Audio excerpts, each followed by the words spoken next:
Hello students, welcome back to my YouTube channel geography Guru. आज हम पढ़ने और समझने वाले हैं क्लास 10th एसएसटी सामाजिक विज्ञान की वर्कशीट नंबर 58 यानी कि कार्यपत्रक संख्या 58 को। आज की हमारी वर्कशीट काफ़ी आसान रहने वाली है। हाँ, थोड़ी सी लेंथी रहेगी, लेकिन सभी क्वेश्चन काफ़ी ईजी हैं और बहुत इंपॉर्टेंट है आपके एग्ज़ाम के लिए। इस 20 से 22 मिनट में हम यूँ समझ लीजिए कि पूरा चैप्टर रिवाइज करने वाले हैं। तो चलिए शुरुआत करते हैं हम आज की इस वर्कशीट की। जैसा कि आप अपनी स्क्रीन के ऊपर देख पा रहे हैं, ये हमारी वर्कशीट नंबर 58 यानी कि कार्यपत्रक संख्या 58 है। हमारा विषय सब्जेक्ट एसएसटी सामाजिक विज्ञान है, जिसमें हम इतिहास का चैप्टर भारत में राष्ट्रवाद है उसकी दोहराई करने जा रहे हैं। आज की दिनांक रहेगी 26 नवंबर 2020। तो चलिए हम पहले क्वेश्चन के साथ शुरुआत करते हैं। पहला क्वेश्चन हमें दिया गया है कि असहयोग आंदोलन शुरू करने के कारण क्या थे, यानी कि आरंभ किए जाने के क्या कारण थे। और उसका दूसरा पार्ट है इसी क्वेश्चन का कि इस आंदोलन में समाज के विभिन्न वर्गों की हिस्सेदारी पर भी प्रकाश डालना में। तो कारण क्या थे, यानी कि इस आंदोलन को शुरू क्यों किया गया था। उद्देश्य भी एक ही चीज़ रहेगी, तो इसके उद्देश्य या कारण ये थे। पहला, खिलाफत आंदोलन को समर्थन देने के लिए इस आंदोलन की शुरुआत की गई थी। खिलाफत आंदोलन जो पहले से चल रहा था देश में। दूसरा, हिंदू मुस्लिम एकता को बढ़ावा देने के लिए, क्योंकि खिलाफत आंदोलन था वो हमारे मुस्लिम भाइयों के द्वारा शुरू किया गया था, तो उसको अगर समर्थन किया जाता, कांग्रेस और गांधी जी को लग रहा था कि इससे हिंदू मुस्लिम एकता को बढ़ावा मिलेगा। तीसरा, स्वराज की मांग के लिए, कि उस वक्त एक मांग स्वराज की भी मांग थी। स्वराज का अर्थ होता है सेल्फ रूल, खुद का शासन, तो उसकी मांग के लिए भी आंदोलन शुरू किया गया था। और चौथा जो उद्देश्य था वो था ब्रिटिश सरकार की नीतियों का विरोध करने के लिए, जो उनकी शोषणवादी नीतियां थी उसका विरोध करने के लिए। तो चार इसके उद्देश्य थे, चार कारण थे। खिलाफत आंदोलन का समर्थन करने के लिए, हिंदू मुस्लिम एकता की स्थापना के लिए, स्वराज की मांग के लिए, और चौथा ब्रिटिश सरकार की नीतियों का विरोध करने के लिए इस आंदोलन की शुरुआत की गई थी। अब दूसरे पार्ट पे चलते हैं कि इस आंदोलन में समाज के विभिन्न वर्गों की हिस्सेदारी पर प्रकाश डालना है। तो असहयोग आंदोलन में सभी धर्मों, वर्गों और क्षेत्रों की महिलाओं, पुरुषों, बच्चों सहित सभी लोगों ने बढ़ चढ़कर भाग लिया था। यह आंदोलन उस वक्त का सबसे बड़ा आंदोलन था। हालांकि इस आंदोलन की एक कमी थी कि सभी लोगों के लिए स्वराज का अर्थ अलग अलग था। सब लड़ तो रहे थे, लेकिन अलग अलग कारणों से। तो ये था हमारा पहला प्रश्न। उसके बाद हम दूसरे प्रश्न की तरफ बढ़ते हैं। दूसरा जो हमारा प्रश्न दिया गया बहुत इंपॉर्टेंट है, जो आपके एग्जाम में आने की अच्छी खासी संभावना रहेगी। इसका पहला पार्ट दिया गया कि खिलाफत आंदोलन को आरंभ करने के मुख्य कारण कौन से थे, यानी कि खिलाफत आंदोलन क्यों शुरू किया गया था। और दूसरा पार्ट है इसी क्वेश्चन का कि भारतीय राष्ट्रीय आंदोलन में इस आंदोलन का क्या योगदान था। तो पहले हम कारण को डिस्कस करते हैं कि क्यों ये शुरू किया गया था। प्रथम विश्व युद्ध में तुर्की की हार होती है। प्रथम विश्व युद्ध में किसकी हार होती है? तुर्की की। उस वक्त तुर्की के सुल्तान को खलीफा या मुस्लिम जगत का सबसे बड़ा धार्मिक नेता माना जाता था। और उसी वक्त यह अफवाह फैल जाती है कि हार के बाद तुर्की के सुल्तान के साथ दुर्व्यवहार किया गया, यानी कि मिसबिहेव किया गया। इसके विरोध में तथा तुर्की के सुल्तान के समर्थन में भारतीय मुस्लिम समाज खिलाफत आंदोलन शुरू कर देता है। तो ये कारण था कि क्यों शुरू किया गया था। किसके विरोध में? ब्रिटिश सरकार के विरोध में। और किसके समर्थन में? तुर्की के सुल्तान के समर्थन में खिलाफत आंदोलन शुरू किया गया था। इसके मुख्य जो नेता थे वो अली बंधु थे। उसके बाद दूसरा जो इस क्वेश्चन का भाग है कि भारतीय राष्ट्रीय आंदोलन में इस आंदोलन का क्या योगदान रहा है। तो खिलाफत आंदोलन और बाद में जो असहयोग आंदोलन है उसका समर्थन मिलता है। इसके कारण देश में हिंदू मुस्लिम एकता और अधिक मजबूत होती है, और साथ ही साथ इससे हमारे देश का राष्ट्रीय आंदोलन है वो भी और अधिक मजबूत होता है। तो ये था देश के आंदोलन में योगदान।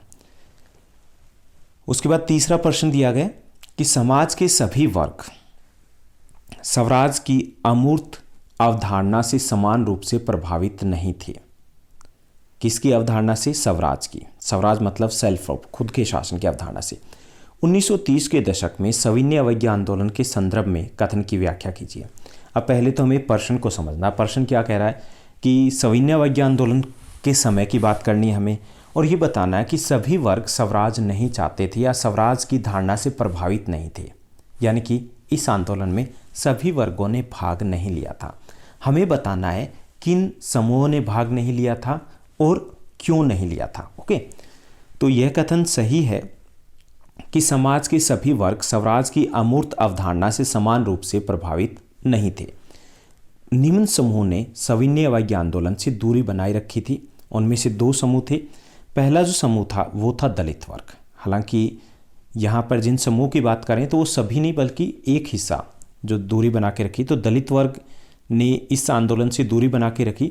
इसका कारण ये था कि 1920 के बाद जो दलित संगठन थे उन्होंने अलग से निर्वाचन की मांग उठानी शुरू कर दी, यानी कि एक ही सीट से दो सदस्य चुने जाए, एक अलग वर्ग से दूसरा अलग वर्ग से, तो ये मांग उठानी शुरू कर दी। गांधी जी ने और कांग्रेस पार्टी ने अलग निर्वाचन का विरोध किया क्योंकि इससे राष्ट्रीय आंदोलन कमज़ोर पड़ जाता है, क्योंकि अंग्रेज़ों को भी यही चाहिए था, फूट डालो राज करो। तो गांधी जी ने इस बात का विरोध किया। इसलिए सविनय अवज्ञा आंदोलन में जो दलित भागीदारी सीमित रही थी, क्योंकि वो अपनी मांग मनवाना चाहते थे। विशेष तौर पे ये जो भागीदारी थी ये दक्षिण भारत में महाराष्ट्र और नागपुर के क्षेत्र में कम रही थी, जहां दलित संगठन अधिक मजबूत था। उसके बाद दूसरा जो समूह है जिसने सविनय अवज्ञा आंदोलन से थोड़ी दूरी बना के रखी थी, हालांकि कुछ कह सकते हैं एक भाग ने, तो वो था मुस्लिम समुदाय।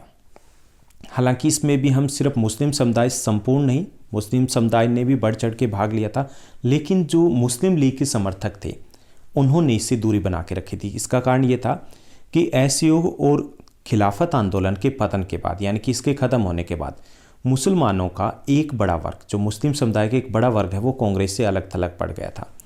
इसका कारण ये था कि कांग्रेस पार्टी हिंदू महासभा जैसे संगठनों के ज़्यादा नज़दीक आ गई थी और कांग्रेस और मुस्लिम लीग के बीच जो बातचीत है उसके गठजोड़ को फिर से बनाने के प्रयास भी किए गए थे सविनय अवज्ञा आंदोलन से पहले, लेकिन सफलता नहीं मिली क्योंकि कुछ लोग नहीं चाहते थे कि दोनों साथ आएं, तो इसलिए सफलता नहीं मिल पाती है। इसलिए जब सविनय अवज्ञा आंदोलन शुरू हुआ तो मुस्लिम समुदाय का एक तबका जो मुस्लिम लीग से जुड़ा हुआ था, उन्होंने इस संघर्ष के आह्वान का जवाब नहीं दिया, यानी कि वो नहीं दे पाए क्योंकि कांग्रेस और मुस्लिम लीग आपस में एक साथ चलने को तैयार नहीं हुए थे। तो ये थी कि सविनय अवज्ञा आंदोलन की दो कमियां कह सकते हैं, क्योंकि अगर सारा समाज एक साथ आता तो शायद और ज़्यादा प्रभावशाली होता। उसके बाद चौथा प्रश्न दिया गया कि 31 जनवरी 1930 को वायसराय इरविन को महात्मा गांधी द्वारा लिखे पत्र में कौन सी दो प्रकार की मांग की गई थी और नमक कानून की मांग सबसे महत्वपूर्ण क्यों थी। तो 31 जनवरी 1930 को वायसराय इरविन को गांधी जी ने पत्र लिखा था। उस पत्र में कुल 11 मांगे थी। कितनी मांगे थी? 11 मांगे थी। इन मांगों को हम दो भागों में बांट सकते हैं, एक तो सामान्य मांग और दूसरी किसान हित से संबंधित मांग। उनमें से जो 4 प्रमुख या 5 प्रमुख मांग ये थी, 5 प्रमुख मांग मैंने यहाँ पे मेंशन किया, 11 से लेंथी हो जाता क्वेश्चन। जैसे नशे पर रोक लगाई जाए, पहली मांग ये थी। दूसरी थी कि आत्मरक्षा हेतु नागरिकों को हथियार रखने के लिए लाइसेंस दिया जाए। तीसरी मांग थी राजनीतिक जो कैदी है, बंदी है, उनको छोड़ा जाए। चौथी मांग थी नमक कर को समाप्त किया जाए। पांचवी मांग थी भू राजस्व यानी कि भूमि का जो कर है, लगान है, उसको कम किया जाए। तो ये 5 साधारण जो मांग थी, प्रमुख मांगे थी। अब दूसरा भाग जो इस प्रश्न का ये पूछ रहा है ये कि नमक की मांग थी कि नमक कर की समाप्ति की जाए, वो इतनी महत्वपूर्ण क्यों थी? इसका कारण ये था कि नमक भोजन की सबसे आवश्यक वस्तुओं में से एक था, जिसे अमीर गरीब सभी व्यक्ति प्रयोग में लाते थे, तथा अंग्रेजी सरकार द्वारा नमक पर कर लगाना जो लगाया गया था, कर लगाना शोषण का चरम बिंदु था। तो इसलिए लगा कि अब तो हद ही हो गई, अब तो हमें कुछ करना पड़ेगा, इसलिए नमक को ही चुना और नमक कानून हटाने की मांग के साथ हमने नए आंदोलन की शुरुआत की। नेक्स्ट जो प्रश्न दिया गया, 5वां क्वेश्चन दिया गया, इंपॉर्टेंट है ये भी काफ़ी। बागानों में काम करने वाले लोगों की महात्मा गांधी के विचारों स्वराज को लेकर के अपनी अवधारणा थी। कथन की व्याख्या कीजिए। ये आपका क्वेश्चन 5 मार्क्स के लिए लगभग पूछा जाता है, लेकिन ये थोड़ा क्वेश्चन अलग होता है। उस वक्त क्वेश्चन होता है कि असहयोग आंदोलन में भाग लेने वाले विभिन्न लोगों के लिए स्वराज का अलग अलग अर्थ था, हमें उदाहरण देना, तो एक एग्जाम्पल हम ये भी देते हैं। तो यहाँ पर प्रश्न क्या है, इसको हमें समझना है कि जो बागान में, चाय के बागान होते हैं असम में, वहाँ पर जो काम करने वाले लोग थे वो गांधी जी के विचार और स्वराज को तो समझ रहे थे, आंदोलन में भाग भी लिया था, लेकिन उनके लिए स्वराज का अर्थ कुछ और ही था। वो क्या अर्थ था ये हमें बताना है। तो असम में वृक्षारोपण यानी कि बागानी जो श्रमिक थे उनके लिए स्वराज का अर्थ था कि जिस स्थान पर वे कार्यरत थे वहाँ से स्वतंत्र रूप से बाहर घूमने का अधिकार, यानी कि उनको ये लग रहा था कि स्वराज आएगा तो क्या होगा कि जहाँ पर वो काम करें वहाँ से वो स्वतंत्र रूप से और बाहर घूमने का उनको अधिकार मिल जाएगा।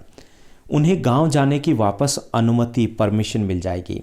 तीसरा, उन्हें ये भी लगता था कि गांधी राज आ गया है और सभी को अपने अपने गांव में ज़मीन दे दी जाएगी। यानी उनके लिए स्वराज का अलग अर्थ था। उनके लिए स्वराज का अर्थ था आज़ादी, उनके लिए स्वराज का अर्थ था गांव में वापसी, उनके लिए स्वराज का अर्थ था उनकी ज़मीनें उनको वापस मिलेगी। उसके बाद छठा जो प्रश्न दिया गया, महात्मा गांधी द्वारा अस्पृश्यता या छुआछूत उन्मूलन के लिए उठाए गए कदमों की विवेचना कीजिए। एक समय ऐसा था जब हमारे देश में शिक्षा का प्रसार ज़्यादा नहीं हुआ था, तो उस वक्त छुआछूत एक सामाजिक बुराई थी। हालांकि अब ये पूरी तरीके से गायब हो चुकी है, लेकिन उस वक्त जो शुरुआत हुई थी उसमें बड़ा योगदान था इसको ख़त्म करने में गांधी जी का। तो गांधी जी ने कई सारे कदम उठाए। जैसे गांधी जी ने घोषणा की कि यदि अस्पृश्यता यानी कि छुआछूत को समाप्त नहीं किया गया तो स्वराज 100 साल तक भी नहीं आएगा। दूसरा, उन्होंने अछूत की बजाय हरिजन शब्द का प्रयोग किया, हरिजन अर्थात भगवान के बच्चे। तीसरा, दलित समुदाय के मंदिरों में प्रवेश, सार्वजनिक कुओं, टैंकों, सड़कों और स्कूलों में प्रवेश के लिए उन्होंने सत्याग्रह का भी आयोजन किया। उन्होंने स्वयं भंगी अर्थात सफाई कर्मियों के कार्य को प्रतिष्ठित करने के लिए शौचालयों की सफाई की। उन्होंने बताया कि कोई भी कार्य छोटा या बड़ा नहीं होता है। पांचवा, उन्होंने अनेक जातियों को अपनी सोच बदलने और छुआछूत के पाप को छोड़ने के लिए भी तैयार किया। इस तरीके से उन्होंने एक उदाहरण सेट किया, एग्जाम्पल सेट किया था, जिसे प्रेरणा लेकर के धीरे धीरे इस बुराई का अंत हुआ। उसके बाद नेक्स्ट जो प्रश्न दिया गया, 7वां क्वेश्चन है, सविनय अवज्ञा आंदोलन की प्रमुख विशेषताओं का वर्णन करना है। प्रमुख विशेषताएं या प्रमुख घटनाएं कौन सी थी और यह आंदोलन असहयोग आंदोलन से अलग कैसे था। तो सबसे पहले हम प्रमुख घटनाओं की बात करते हैं जो सेम ही थी जैसे कि असहयोग आंदोलन में हुई थी। इस आंदोलन के दौरान देश के विभिन्न हिस्सों में हजारों लोगों ने नमक कानून को तोड़ा और नमक का निर्माण किया। सरकारी नमक कारखानों के बाहर उन्होंने प्रदर्शन भी किया। तो क्योंकि इसमें नमक के साथ शुरुआत हुई थी तो लोगों ने नमक बनाया, नमक कानून को तोड़ा और सरकारी नमक के कारखानों के सामने प्रदर्शन किया। दूसरा, विदेशी कपड़ों की होली जलाएगी, उसका बहिष्कार किया गया। शराब की दुकानों को भी बंद करवा दिया गया। किसानों ने कर लगान देने से इनकार कर दिया।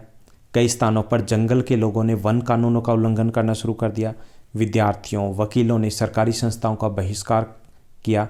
जो सरकारी नौकरी में थे उन्होंने त्यागपत्र दे दिए। इस तरीके से यह आंदोलन एक बड़ा आंदोलन बन गया जो पूरे देश में विस्तृत था और ये असहयोग आंदोलन से भी बड़ा आंदोलन था।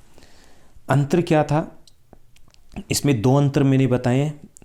पहला जो अंतर था कि असहयोग आंदोलन में हमारा जो मुख्य उद्देश्य था वो ये था कि हमें अंग्रेज़ों के साथ सहयोग नहीं करना लेकिन कानूनों को नहीं तोड़ना, ये था हमारा असहयोग आंदोलन। लेकिन सविनय अवज्ञा आंदोलन में हमारा जो मुख्य लक्ष्य था कानूनों की अवज्ञा करना, यानी कि कानून तोड़ना। ओके, पहला अंतर तो ये था कि हमारा टारगेट अलग था। दूसरा अंतर था कि सविनय अवज्ञा आंदोलन का लक्ष्य था पूर्ण स्वतंत्रता, यानी कि हम चाहते थे कि पूरी आज़ादी, 1 इंच भी इधर से उधर नहीं, कि अंग्रेज़ों को बोरिया बिस्तर लेकर के जाना ही पड़ेगा। जबकि असहयोग आंदोलन में हमारा लक्ष्य था स्वराज, कि ऊपर की सरकार आप चला लो, कुछ शक्तियाँ हमें दे दो। तीसरा, एक और अंतर भी आप लिख सकते हो अगर लिखना चाहो, असहयोग आंदोलन में महिलाओं की भागीदारी कम थी जबकि सविनय अवज्ञा आंदोलन में महिलाओं की भागीदारी अधिक थी। नेक्स्ट जो प्रश्न दिया गया 8th है कि भारत में विभिन्न आंदोलनों में महिलाओं की भूमिका का वर्णन कीजिए। तो ये 3 मार्क्स में पूछा जा सकता है, इतना इम्पोर्टेंट नहीं है। तो भारत में विभिन्न आंदोलनों में महिलाओं की भूमिका सक्रिय रही थी। गांधी जी द्वारा राष्ट्रीय आंदोलन की कमान संभालने के बाद महिलाओं की भागीदारी में काफ़ी तेज़ी से बढ़ोतरी होती है। दांडी मार्च, सविनय अवज्ञा आंदोलन में महिलाओं की भागीदारी सर्वाधिक रही थी। ग्रामीण क्षेत्रों की तुलना में शहरों में महिलाओं की भागीदारी अधिक थी, और यूँ कहें तो महिलाओं ने कंधे से कंधा मिलाकर के साथ दिया था आज़ादी के उस आंदोलन में। 9वां जो प्रश्न दिया गया, पूना पैक्ट, जो काफ़ी इंपॉर्टेंट है इस चैप्टर का क्वेश्चन। पूना पैक्ट पर संक्षिप्त टिप्पणी कीजिए। तो पूना पैक्ट 1932 में हुआ था। कहाँ हुआ था? पूना में हुआ था, इसलिए पूना पैक्ट बोलते हैं। यह गांधी जी और डॉक्टर बी आर अम्बेडकर के बीच हुआ था। इस समझौते के तहत डॉक्टर बी आर अम्बेडकर अपनी दलितों के लिए अलग निर्वाचन की जो मांग थे वो छोड़ने के लिए तैयार हो गए थे। बदले में गांधी जी ने भी आज़ादी के बाद दलितों को आरक्षण देने का भरोसा दिलाया था। तो ये था पूना पैक्ट। उसके बाद 10वां प्रश्न दिया गया कि भारत में लोगों ने साइमन कमीशन का विरोध क्यों किया था। तो पहली चीज़ तो ये समझनी है कि साइमन कमीशन भारत क्यों आया था। ओके, तो साइमन कमीशन 1927 में इसको अपॉइंट कर दिया जाता है, और ये भारत आया था कि भारत में आकर के देखें कि सरकार कैसी चल रही है, ताकि कुछ सुझाव दे सकें। ओके, तो इसलिए इसको आना था। तो साइमन कमीशन भारत आया, कब पहुंचा था? ये 1928 में। इस कमीशन में कुल 7 सदस्य थे। सभी सदस्य जो थे वो ब्रिटिश थे, कोई भी भारतीय शामिल नहीं था। इसलिए इसका स्वागत काले झंडों और साइमन गो बैक के नारों के साथ किया गया था, क्योंकि भारतीयों को लगता था कि जब अगर कोई भारतीय है ही नहीं तो ये सजेशन काहे का देंगे, कुछ नहीं देने वाले, सिर्फ दिखावा करें। तो इसलिए इसका विरोध किया गया था काले झंडों और साइमन गो बैक, साइमन वापस जाओ के नारों के साथ। तो ये थे हमारे पहले 10 क्वेश्चन। अब स्रोत आधारित प्रश्न दिए गए हैं। इस बार आपके एग्जाम में आपके 2 क्वेश्चन स्रोत आधारित रहेंगे। आपको पैसेज दिया जाएगा जिसको आपको पढ़ना है, समझना है और फिर प्रश्नों के उत्तर देने। स्रोत आधारित 4 प्रश्न आज की इस वर्कशीट में दिया गया है। पहला जो हमारा प्रश्न है, सत्याग्रह से आप क्या समझते हैं? सत्याग्रह 2 शब्दों से मिलकर बना है, सत्याजमय आग्रह, अर्थात सत्य के लिए संघर्ष। सत्याग्रह अंग्रेजों के खिलाफ गांधी जी का मुख्य हथियार था। गांधी जी का मानना था कि अगर हमारा कारण सत्य है तो हिंसा का सहारा लेने की कोई आवश्यकता नहीं है, अंत में जीत सत्य की ही होगी। दूसरा जो प्रश्न दिया गया, आत्मा का मूल क्या है? तो सत्य ही आत्मा का मूल आधार होता है, सत्य ही आत्मा की पावर होती है। जब हम सच होते हैं, हम किसी के सामने भी हम अपना सर उठा सकते हैं, लेकिन जब हम झूठ बोल रहे होते हैं तो शायद सर उठाने में हमें वो विश्वास नहीं झलकता। तीसरा जो प्रश्न है, युद्ध की देवता की उपासना कौन करता है? जो हमें आज गद्यांश दिया गया है उसके अकॉर्डिंग कि अंग्रेज युद्ध के देवता की उपासना करते थे। ओके, अर्थात युद्ध में विश्वास रखते थे। चौथा जो प्रश्न दिया गया, जो गद्यांश हमें दिया गया उसका सार लिखना अपने शब्दों में कि क्या कहना चाहता है ये गद्यांश। तो ये गद्यांश सत्याग्रह की बात कर रहा है। सत्याग्रह शारीरिक बल नहीं है बल्कि आत्म बल है। सत्याग्रह में सत्य, प्रेम और अहिंसा को सर्वोच्चता दी जाती है। अगर हमें प्रेम को फैलाना है तो हमें किसी हिंसा या हथियार की आवश्यकता नहीं होती है। तो ये थी हमारी आज की आसान सी वर्कशीट, लेकिन थोड़ी सी लेंथी थी। उम्मीद करता हूँ आपकी स्टडी बेहतर चल रही होगी। ऐसे ही पढ़ते रहिए, आगे बढ़ते रहिए, हमारे साथ बने रहिए। इस चैनल के ऊपर एक ज्वाइन का बटन दिया गया है, आप उस ज्वाइन के बटन को दबा करके आप ज्वाइन कर सकते हो। इससे आपको बेजेस मिलेंगे, यानी आपके कमेंट्स अलग से आइडेंटिफाई होंगे और मेरे लिए रिप्लाई देना काफ़ी इजी हो जाएगा। तो ऐसे ही खुश रहिए, मस्त रहिए और ऐसे ही पढ़ते रहिए। Thank you, bye bye, have a nice day.